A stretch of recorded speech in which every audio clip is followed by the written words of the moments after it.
All right. Welcome, and thank you for joining us. My name is Dean Lee, and I'm a professor of physics at the Facility for Rare Isotope Beams. This public talk is part of an initiative at the Facility for Rare Isotope Beams called the Advanced Studies Gateway. The primary goal of the Advanced Studies Gateway is to inspire people. We bring together researchers, innovators, creative thinkers, artists, and performers from all fields and strengthen ties between Michigan State University and the community. Today, we have the pleasure of presenting a public lecture by Professor Marco Buongiorno Nardelli on Music for Martians, a digression on the statistical mechanics of music. Marco Buongiorno Nardelli is a University Distinguished Research Professor in the departments of Physics and Chemistry at the University of North Texas. He is also affiliated with the Division of Composition Studies, the Center for Experimental Music and Intermedia, the Initiative for Advanced Research in Technology and the Arts, and the Center for Nonlinear Studies. He is also an external professor at the Santa Fe Institute. He received his PhD in physics from the International School of Advanced Studies in Trieste in 1993. He was a postdoctoral researcher and then later a faculty member in the Department of Physics at North Carolina State University from 1995 through 2012. He moved to the University of Texas in 2012 as a full professor in the departments of Physics and Chemistry. He is a computational physicist, composer, and media artist. As both an artist and a scientist, his work is intrinsically interdisciplinary and cross-disciplinary. As a music theorist and composer, he's a pioneer in the application of complexity theories and big data analysis tools to the structure of music as a generalized mathematical space. As an artist, he is internationally recognized for his music and new media installations, and his artistic research is rooted in the duality of music as data and data as music, including the translation of scientific data and processes into sonic and potentially artistic material. If you have any questions during the talk, please type them into the chat or question and answer dialog box. And at this time, it is my great pleasure to introduce Marco Buongiorno Nardelli. Go ahead, Marco. Thank you very much. This was a great introduction, Dean. I'm really happy to be here, and thank you for all of the people that are joining for this lecture. So today we are going to talk about music in a kind of different way from the usual, I guess, way that people are used to talk about music. And so that's why I'm calling this talk Music for Martians. And I want to start this journey with you guys from September 5th, 1977. So in September 5th, 1977, the Voyager, the first Voyager spaceship, exploratory spaceship, was sent, was launched with the mission of basically exploring the farthest regions of the solar system and eventually even beyond. So the Voyager started its travels and went through regions, went close to Jupiter, Mars, and then the years kept going, and eventually the Voyager left or reached the limit of the solar system. And as a matter of fact, it's still sending us data after so many years, and from these very far distances that this little object has traveled to. So he sent us, the first images of Jupiter or Saturn. But I mean, there is something else in the Voyager. They clearly at NASA they knew that this spaceship was going to go away from the solar system and potentially in the far depth of the galaxy. And so, as you can see here, these two technicians are installing on the walls of the module a disk.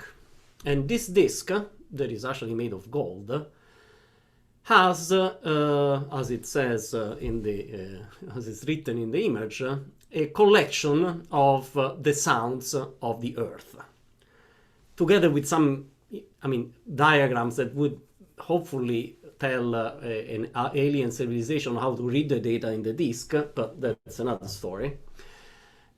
In this disk, there are, a lot of different recordings from, popular music to ethnic music to classical music. You can see here the list of the tunes that have been recorded and sent out in our galaxy. So you have from Mozart to Bach to Beethoven to Indian ragas and so on.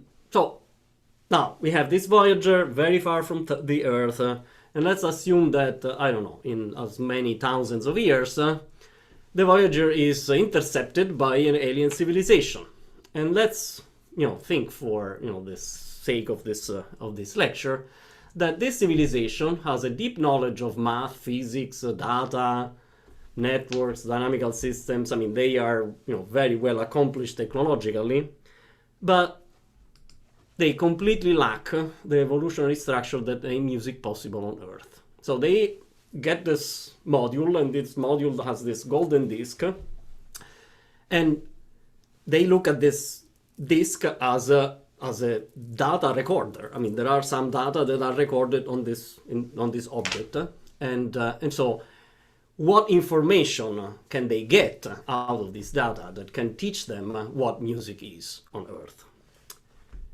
So my talk starts from this data structures, data here.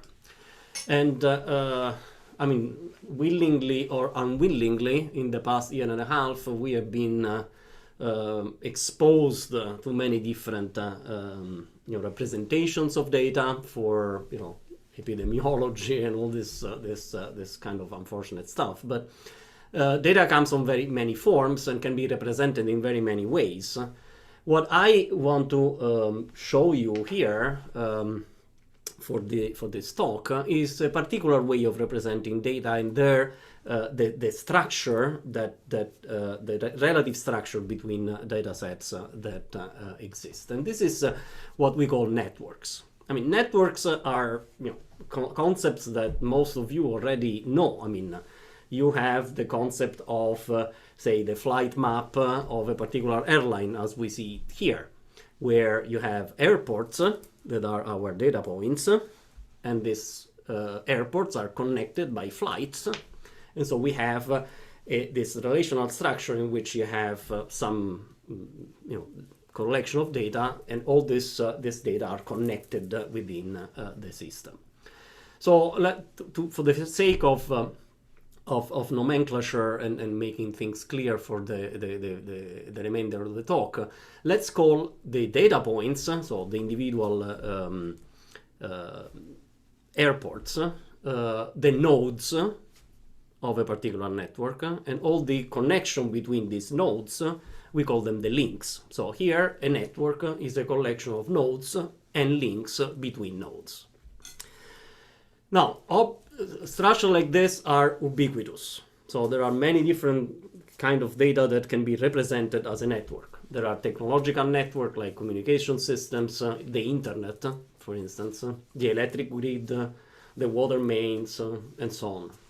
There are biological networks like food webs or gene-protein interactions, neural systems, disease epidemics, as we learned, unfortunately, in this past year and a half. There are economic networks, like networks of financial transactions and so on. There are social networks, and I'm sure that most of you have emails. They have that we exchange text messages. We are either on Facebook or Twitter or LinkedIn or one of the social networks that they get this name for that reason. And all of this can be represented with this node and link structure that I was showing you before.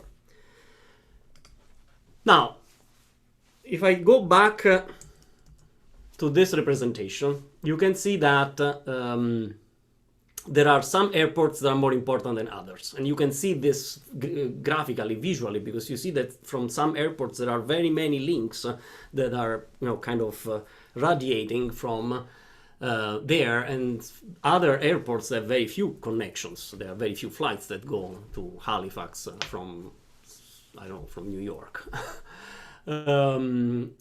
So this kind of structure here that we are looking at is a structure where there are some nodes of this network that have a lot of connections. And this number of connections come with a name. So we call the degree of a node the number of immediate neighbors, or the adjacent nodes.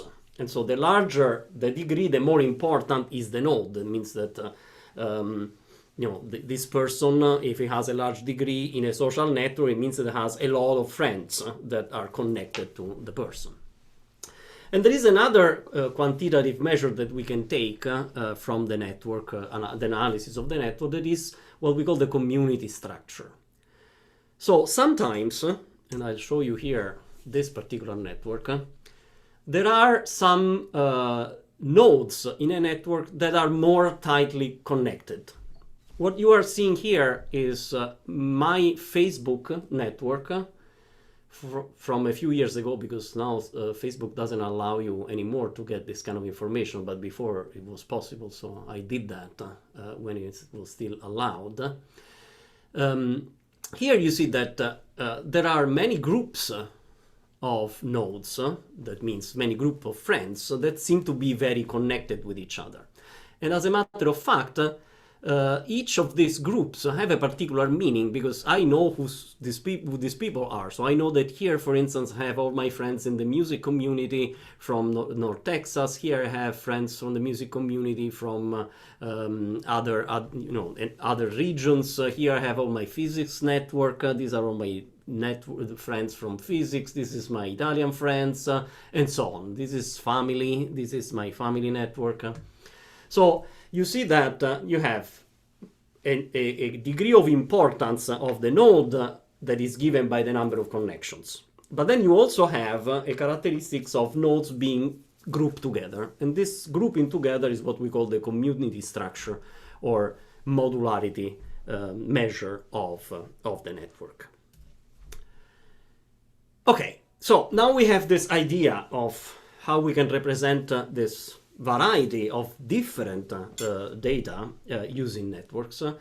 How do we fit music in this picture? And what I want to convince you is that we can look at music as a data system, and then we can use this data techniques like network representation and so on to make sense of many different aspects of music. So clearly music, it's a very wide, broad subject. And we can talk about melody, we can talk about harmony, rhythm, orchestration, timbre, and all these things, all these concepts can be used to build a network representation of themselves. So I can build a network for melodies, for harmony, for rhythm, for orchestration of timbre, if I assume that these objects are represented as data. So in this talk, I will mainly focusing on harmony, and I'll elaborate more on what I mean by harmony here. And I will also be mainly focused on the Western classical music tradition, although the ideas that I'll be discussing can be applied to any kind of music tradition, provided that one can make the changes in the interpretation of the data themselves. So, the Western classical music tradition is based on the concept of pitch within a particular temperament. And by temperament, I mean the notes of the scale that we use to write our music and to make music alive. And so, some of you might have a music background, some of you might not, but the idea is that we have these 12 notes of the chromatic scale that it's basically the foundation of most, if not all, the Western classical music, and not only classical, but also popular music tradition. And the idea is that we want to use this pitch, this structure of notes, as the foundation of the representation of the musical space that we can build out of these 12 notes. Now, what is this musical space that we can build? And I want to make a digression here, kind of literally digression, and mention a very interesting short story by Jorge Luis Borges that is called The Library of Babel. And I want to read out of this couple of paragraphs taken from this short story. The universe, which others call the library, is composed of an indefinite, perhaps infinite number of hexagonal galleries. Each wall of each hexagon is furnished with 5 bookshelves, and each bookshelf holds 32 books, identical in format. Each book contains 410 pages, each page 40 lines, each line approximately 80 black letters. And there are 25 orthographic symbols. The library is total, perfect, complete, and whole, and its bookshelves contain all possible combination of the 25 orthographic symbols, a number which, though unimaginably vast, is not infinite, that is, all that is able to be expressed in every language. So, the concept here is that you have 25 orthographic symbols, how many you want to define as orthographic symbols, and then you can do this kind of combinatorial abstraction and say, okay, if I have all these symbols, I can combine them in all possible ways and in all possible orderings. Eventually, I will create all the words and all the sentences and all the paragraphs and all the chapters of all the books that can be written, have been written, or they will never be written anyways. So it's this kind of idea that if we can combine everything, eventually we can have all the manifestation of that we combine. And so this in Borges' short story was this abstraction of language and literature. But we can do the same thing with harmony or with the notes of music, because we can take any combination of the notes that we are given, our 12 pitches, or if you look at the piano keyboard, all the 88 notes that correspond to the 88 keys in the grand piano keyboard, and make all the possible chords that we can construct with all these units. So when I talk about harmony, then it's clear that I'm talking about the notes that are played together, so the chords, if we want to use a popular name for it, where chords are the any vertical organization of different pitches. So if I build this enormous harmony space that is smaller than the one that I can build with words, and there is, here we can neglect all the duplicate notes because those are irrelevant in the music sense, in the harmonic sense. We get a space that is way, way smaller than the space of all the possible combination of letters that form words and sentences and so on. But still, these are very large spaces. So if I use a 12-note space, a 12-note temperament, like in classical music tradition, I can build 4,096 different chords out of this 12 notes. But if I take the 88-note space of the piano, that means all the chords that I can build with my hands on a piano keyboard, the number jumps to 10 to the 26 possibilities. That means that there are more chords than atoms in a centimeter cube of matter. So Marco, yes, there's a question by Sam Austin. So Sam, you are able to speak if you want to unmute.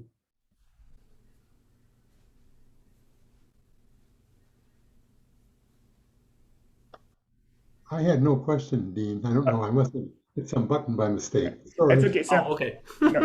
No problem. No problem. Go ahead, Marco. Okay, so let's say that for the sake of this example, we take a smaller space than the one generated by all the keys of a piano, so let's maybe focus on building a geometrical model for this system. So how do I build a network from chords? Well, I can look at chords as vectors. I can always represent pitches with numbers, as you can see here in the bottom. So my C is at 0, my B is 11, and so if I do a C major chord like the first one here on the that I hope you see my mouse, but anyway, this chord here, the first one of this list, I can represent this as a vector of numbers: 0, 4, and 7. 0 is C, 4 is E, and 7 is G. Then, with the same concept, I can build other vectors of different chords, and then I can define a distance in terms of a metric between these chords, as if I were calculating the distance between points in a multidimensional space. So basically, I'm applying Pythagoras' theorem in a space of notes, or in this space of chords.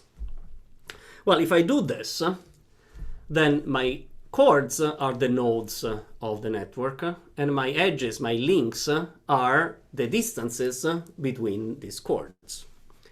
Well, if I take a representation like one of the ones that we looked at, not the one with 88 keys, because that would be too large, but I mean a subsection of that, this is what I would get.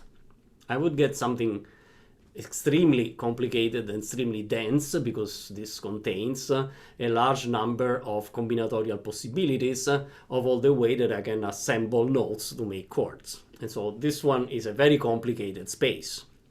But knowing a metric in this space, I can selectively remove connections between different nodes, and so simplify in a way the structure of this network, so that it becomes more manageable. So for instance, here I'm showing a network made only of 3-note chords that are called triads, that are at the basis of classical common practice harmony. And I'm basically taking slices of this network depending on the distances between the nodes, the distances between the chord in this harmonic space. So, you know, if I have a distance of 1, that means that each triad differs from the next one just by 1 semitone. I get this kind of representation. This is representation for square root of 2. That means that I change 2 of the notes in the chord, and so on. I mean, this can be extended to any distance in practice. And here, what I'm looking at are all the different progressions that, when chosen by the composer, form the harmonic backbone of a given composition. But this is a representation in which we have everything. We still have all the possibilities that form the palette, if you want, that composers use to write their own music. So the act of composition becomes an act in which I am choosing, in some way, a path through these different networks that produces the compositional result that I want to have. And so in a way, this means that although that we are moving from a representation of all the possibilities of different chords, that would say a deterministic aspect of these networks, towards a probabilistic model or a random model in which the composer, as the agent of composition, chooses with some criterion a particular path in this network. So basically, the composer here is who introduces complexity in this network representation, And this realization opens up a completely new way of looking at frameworks for compositional or analytical purposes. So to show you in an example what this act of composition might look like, what I'm showing here is a network that is being obtained by the analysis of one of Johann Sebastian Bach chorales, and the Bach chorales are, for computational musicology, one of the prototypical data sets. So where if you are doing something that has to do with some sort of computational analysis, then you always go back to the corpus of Bach chorales because they're kind of the reference for common practice harmony. And let's see how this network represents, in essence, the actual piece, the actual evolution of the piece.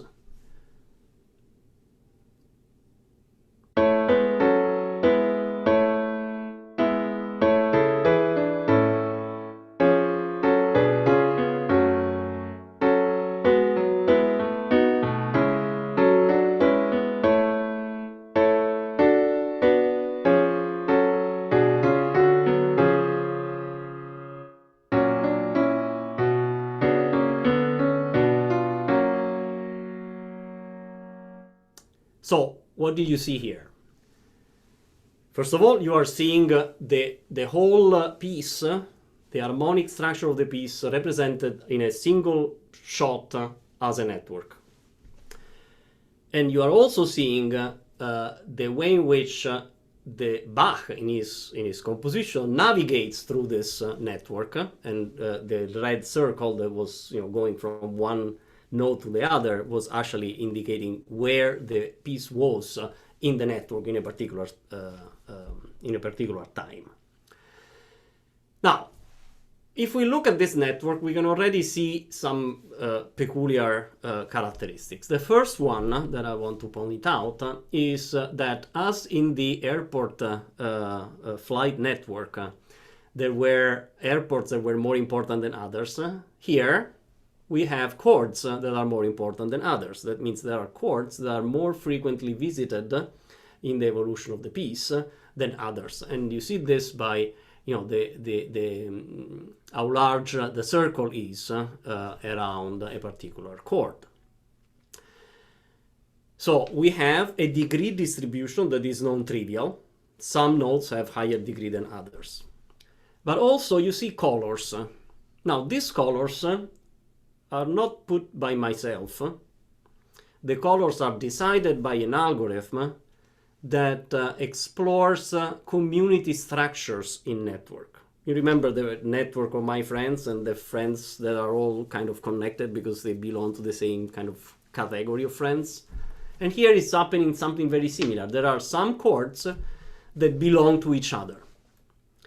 And from a musical point of view, one would immediately be led to think that the chords that are closer together is because they belong to the same key. In music, you say, oh, this is, a symphony in G major or a piano sonata in A minor. So when we say G major, A minor, what we mean is that the piece evolves within mostly one harmonic center that is the key of the piece. This is the chord to which you go back at the end of the piece. And so here we see that there are three regions, basically, the blue, the green, and the purple, or the kind of pink. And these are actually different keys in which this chorale evolves. I mean, it starts from E major and ends up on a different chord. So this is kind of very interesting because it gives a perspective on the structure of the music itself that is derived from the analysis of the network geometry. There is nothing musical here in a way. What we are looking at is just relationship, the interrelationship between different nodes, so different chords, in the evolution of the piece. So can we make this even more powerful? Yeah, we can do this, and we can actually focus now on tonal harmony. That means the body of music structure that is used in most of classical music and popular music. And we look at a little bit more in detail on how these networks are generated. So for this example, I move into Beethoven, to one of his late string quartet. This is the number 12, opus 127. And I'm showing you basically how I make this network. I take the score, and the harmony would mean the vertical structure, all the stack of notes that happen at the same time. And each stack is actually represented by a vector. So you have the first chord, this E flat major, then you have these repeated ones, and then you have the third chord, this B flat 7, and so on. So by doing this, you are building this network structure, and eventually, by following the evolution of the score, I mean the piece in the score, you end up with nodes that have more connections because they are chords to which the piece goes back over and over. And you have a community structure again. There are some chords that have the same colors because they belong basically to the same harmonic environment. Now let's look at this network a little bit more in detail. As I discussed already in the case of the Bach chorale, there are some peculiar characteristics of these networks. One is centricity, the fact that you have a degree distribution of nodes that shows nodes that have way higher degree than others. There is a referentiality character in which you have these modularity classes, these community structures that group together chords of the same family in some way. You have a directionality because these are clearly networks in which you go from one chord to the other, and so you have a direction. In music, you go always ahead in time. And all these things are connected in this mutual relationship between the community structure, the modularity classes, and the degree distributions. Now, networks of this kind I have actually a name. They are called scale-free networks, and the characteristics of scale-free networks are basically, I mean, they have many descriptors, but the most important characteristic is the fact that scale-free networks are characterized by few nodes with very high degree, like airports, or here the most important chords, and a lot of nodes that have very low degree. This characteristics is very important in real-life network because ensures that even if one of the the nodes, the smaller degree nodes that are very many, fails, the integrity of the network remains intact.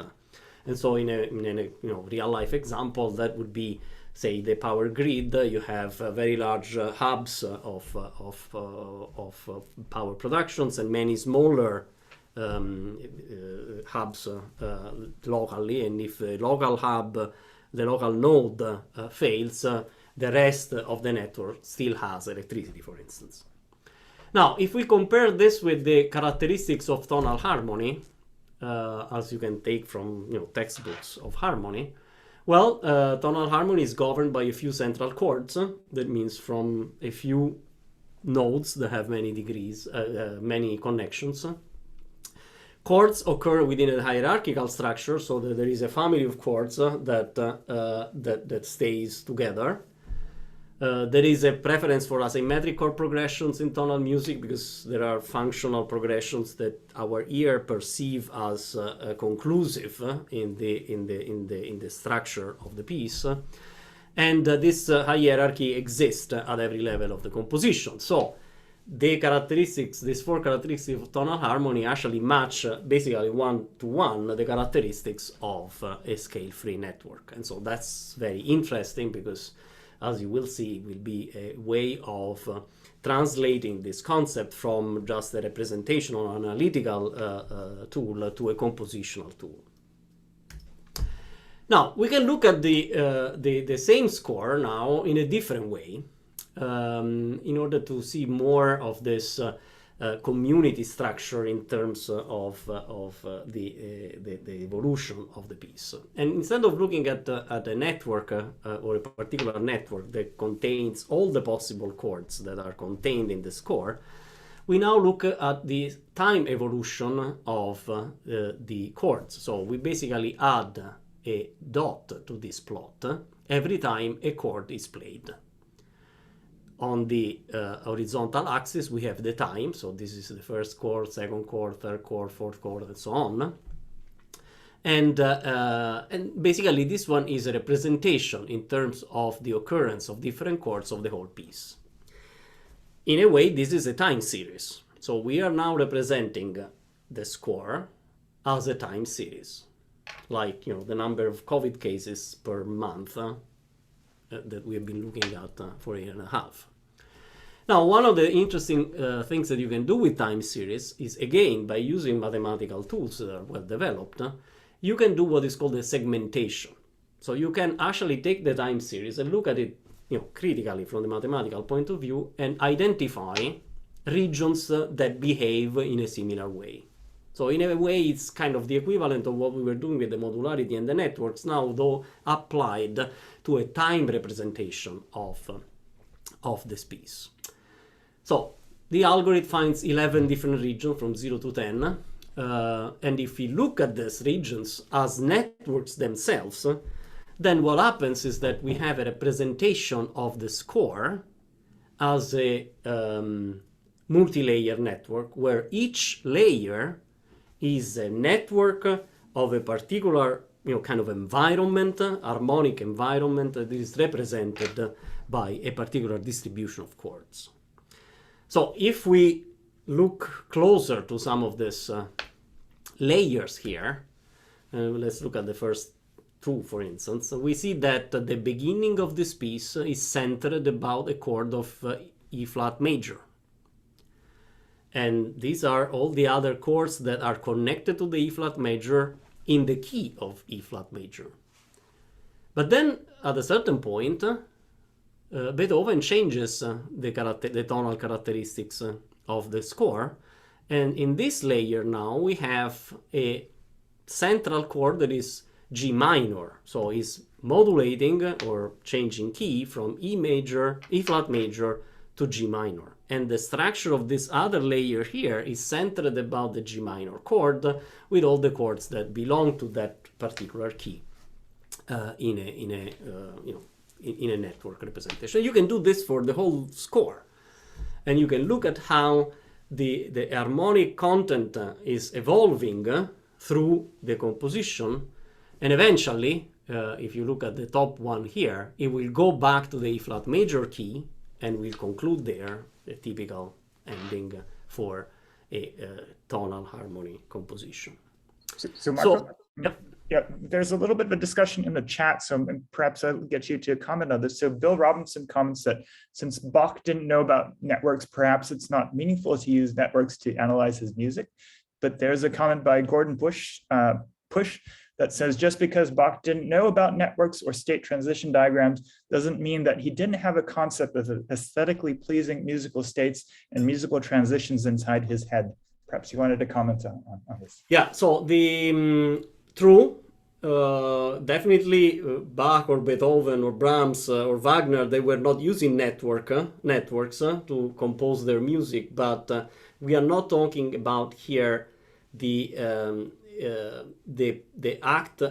process of the individual composer that is, in tonal harmony, there is a lot of, you learn by studying with somebody and getting the tools of the trade in a way to build your chord progression and so on. But that doesn't mean that this particular structures don't have a mathematical importance or a mathematical representation within the space of the 12-note system. So basically you have chords that live on scales, scales that live on the chromatic aggregate, and all these components are kind of built together and are extremely useful to rationalize the individual act of composition of any particular person.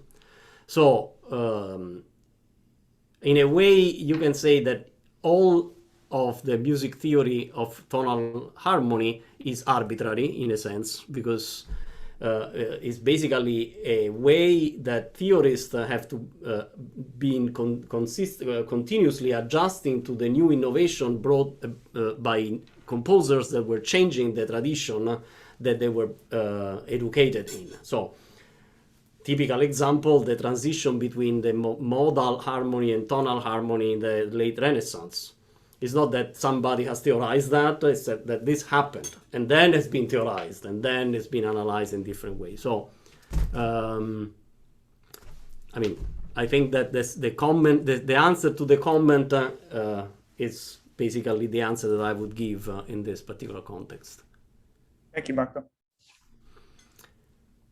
Okay, so if we now go to the more kind of how we can use these tools for a more creative or at least autonomous system of composition, we have to look at these graphs in a different way. So now we have a network, like for instance, this is another network from another chorale. And we have to navigate this network. So we have to go from one chord to the other in some way so that it makes sense from the point of view of the music, of the listener. Well, in networks, we can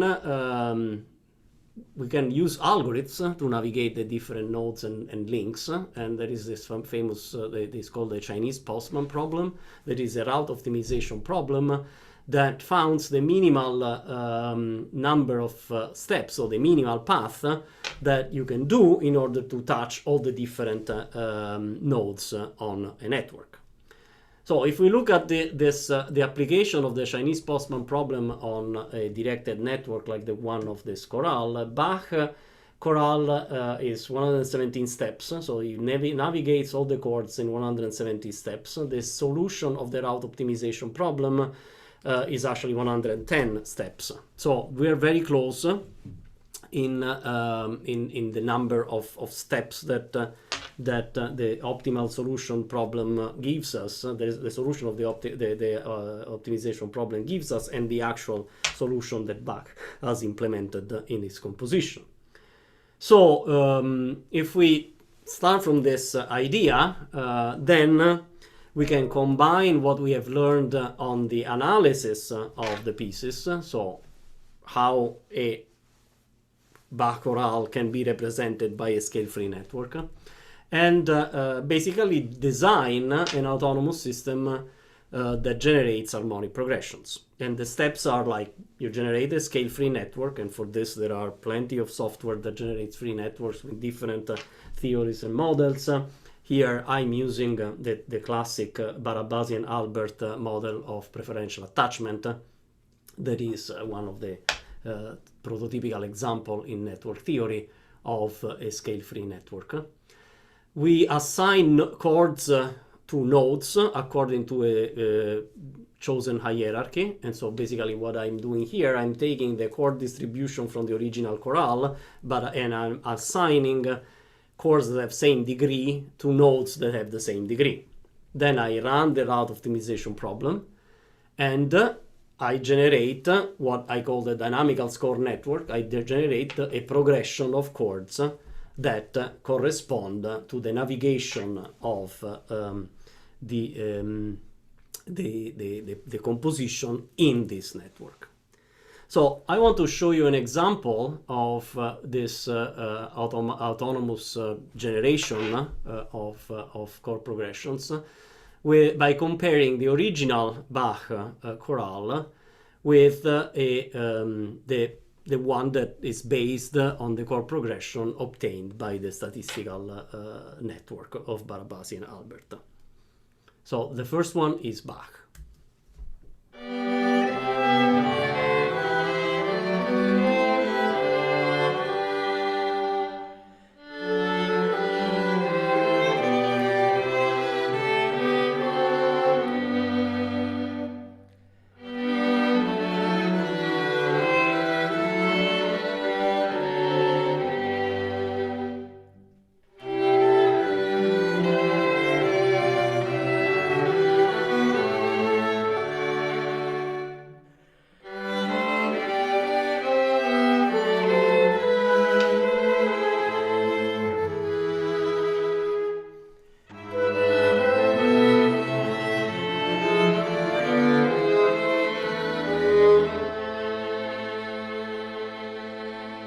This is the other network.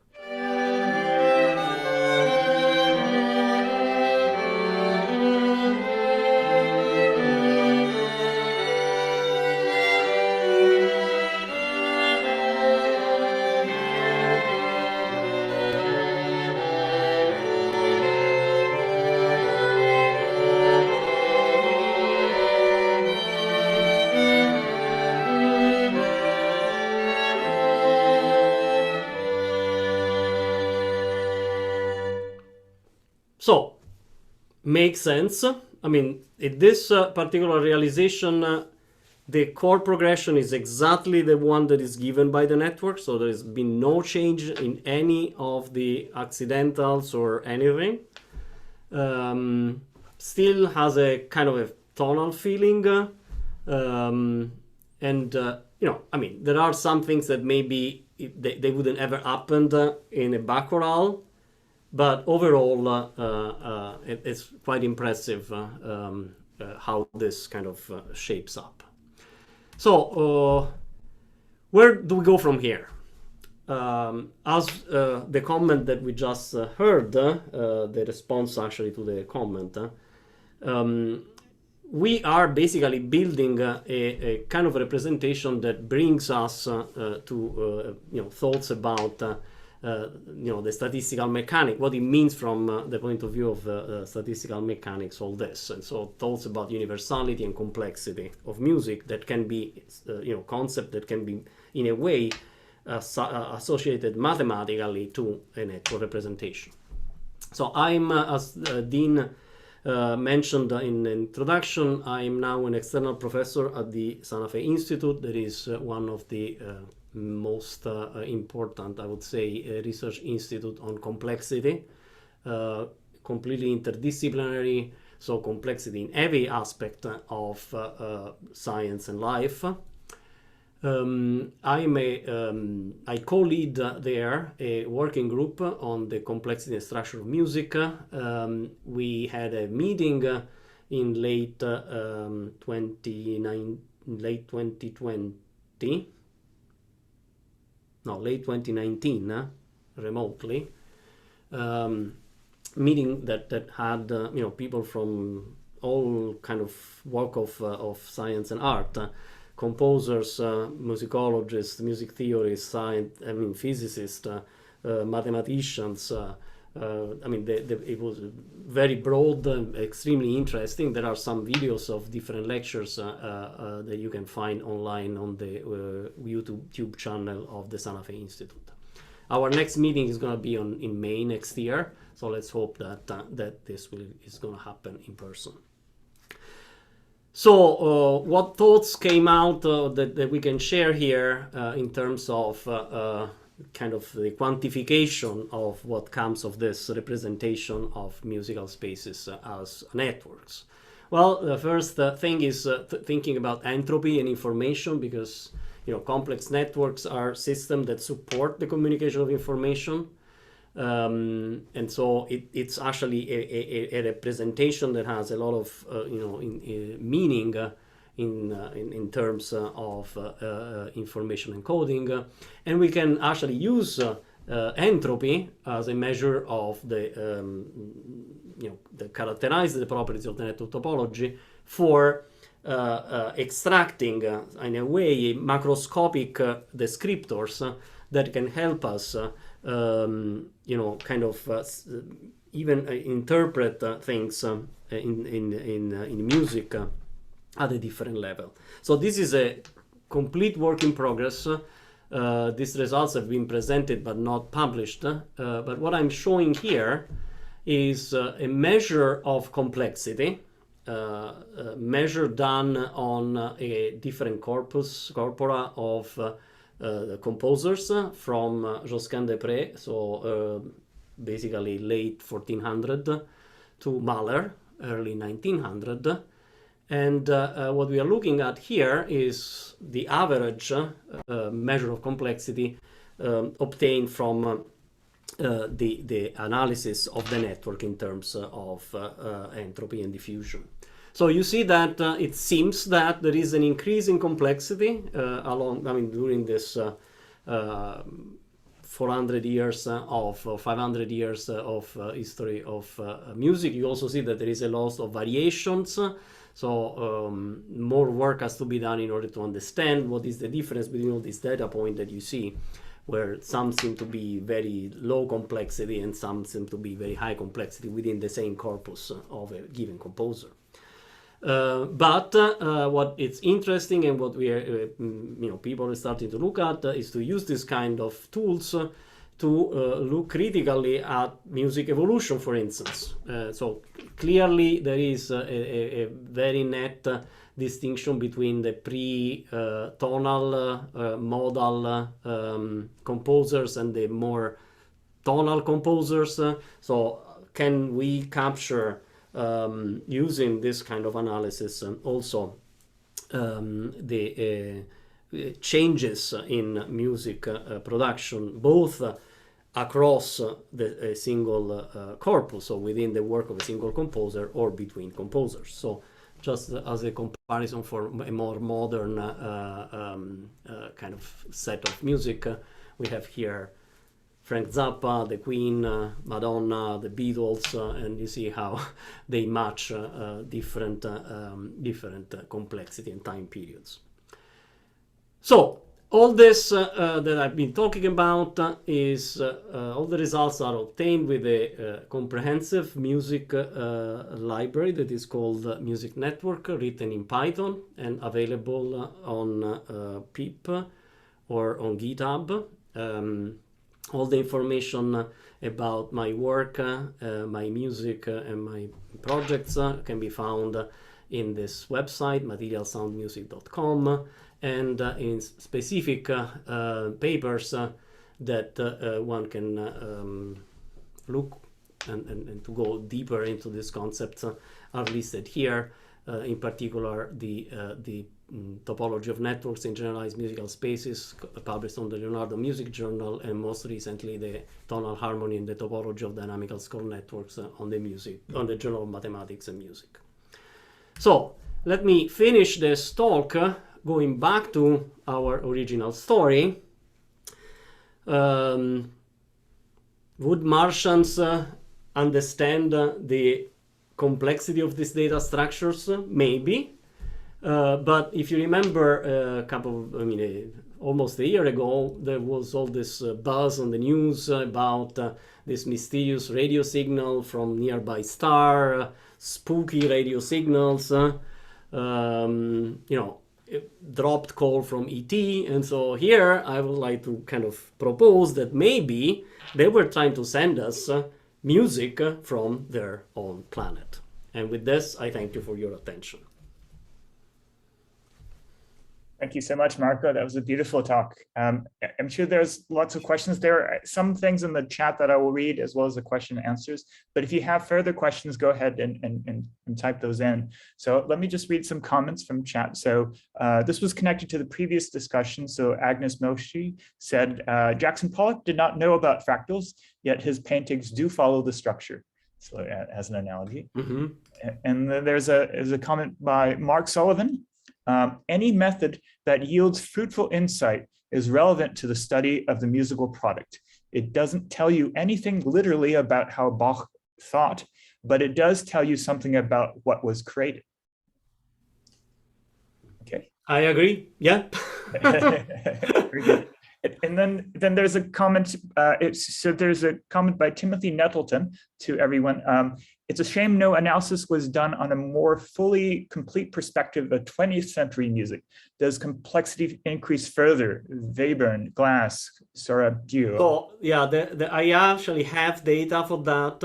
I have a video similar to the one of the first Bach video with the network for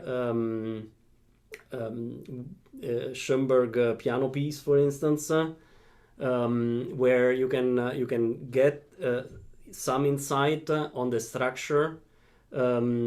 I have analysis done on Ligeti first prelude Desordre. That is a very interesting piece from the point of view of complexity.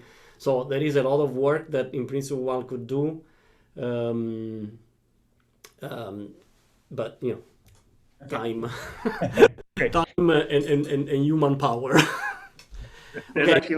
Comment about inversions and non-chord tones. Okay, there are in the construction of the network. There are no inversions. In terms of like modern set theory. Sorry, in terms of modern set theory. These are all pitch class sets in normal order. So all the operators are all defined within this representation.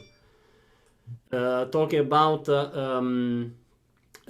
non-chord tones, I mean, we can open a discussion about what it means, a non-chord tone, because that's not established even in the music theory community. There are different opinions of what non-chord tones are. In the analysis of the Beethoven quartet, I just do I basically prune the distribution from the bottom, say 5% of chords that have very low degree. So that's basically more or less what I'm doing for that. But changing that doesn't really change the representation that you obtain in terms of the different layers and the different key regions that are identified by the modularity algorithm. Right. Yeah. So the number of comments. Yeah, it's exploding here. Yeah. So perhaps we'll answer a few more that were asked early, but then we'll take a few more and then we'll open it up for people who want to stick around to ask Marco directly. So let's do it that way. There was a question by Sam Austin in the question and answer. How might this work affect composers doing composition, or will it? Well, I'm using this for my compositions.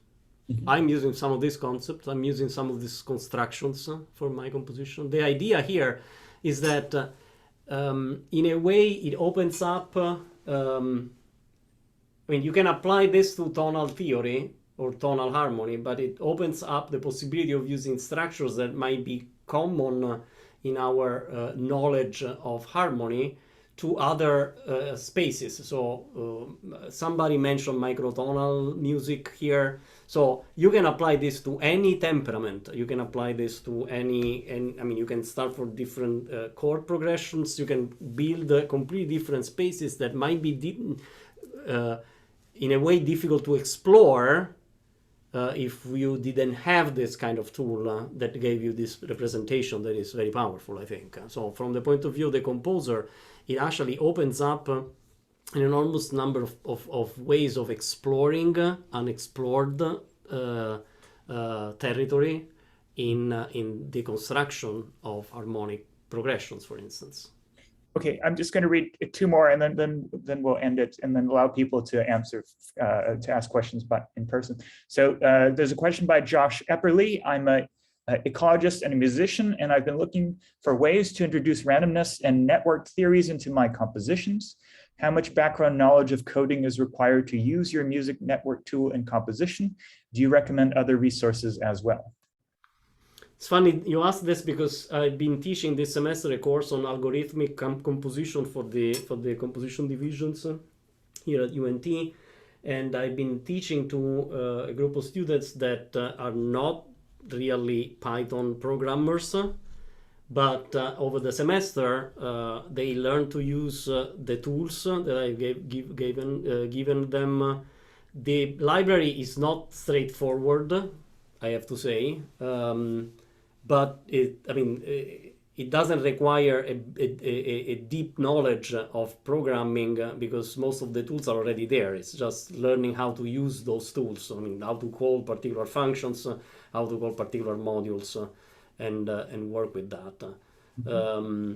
I would be interested. If you are into this, I can help. You can just send me messages. We can set up Zoom calls, and I can go through these things. But okay. Very good. So I'll just read one last question from Mark Sullivan. Do you know if it would be possible to incorporate temporal relations into network models? And if so, would it be fruitful? Okay, temporal, I'm not sure if you mean rhythm, because that's already there.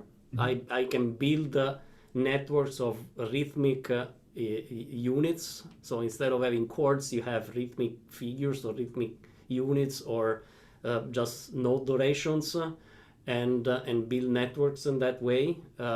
It's not as developed as the harmonic part, but definitely it's something that can be done. Thank you so much, Marco. So I know there's several other people who asked questions that did not get in. So I'm going to stop sort of the formal part of the talk here, but all of you who want to ask questions, stay on. I'll promote you to a panelist and you can then ask Marco directly. So thank you everybody for coming. Thank you.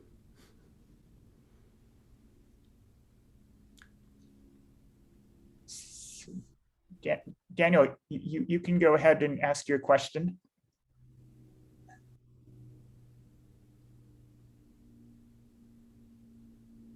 Okay, can you hear me? Yep.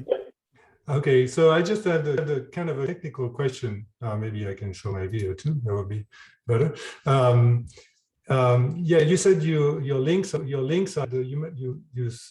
measure the links by the Euclidean distance between the vectors defined by the chords. But some of those chords have 3 notes, 4 notes, 5 notes.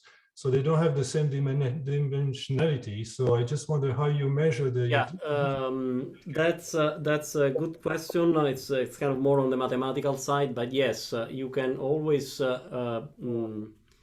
measure distance between chords of different cardinalities, assuming note doublings. You can build this distance. It's called non-bijective distance. By choosing the minimal doubling that gives you the minimal distance. This is actually explained in both the papers that are published. So that it's an algorithm. I mean, it's known that you have to go from different cardinalities to different cardinalities. I mean, that's well established, the way of doing this. Thank you. And I'm just curious, the music that you compose, is it atonal or tonal? No, it's very experimental. Okay. So I wouldn't even call it atonal because it's. I was telling Dean before the class. Now I'm exploring this kind of participatory ideas in which I write compositions that are not strictly written in musical language. And then I gave indications to both performance and audience to create the piece on the spot. If you go to my website, there are a couple of pieces that you can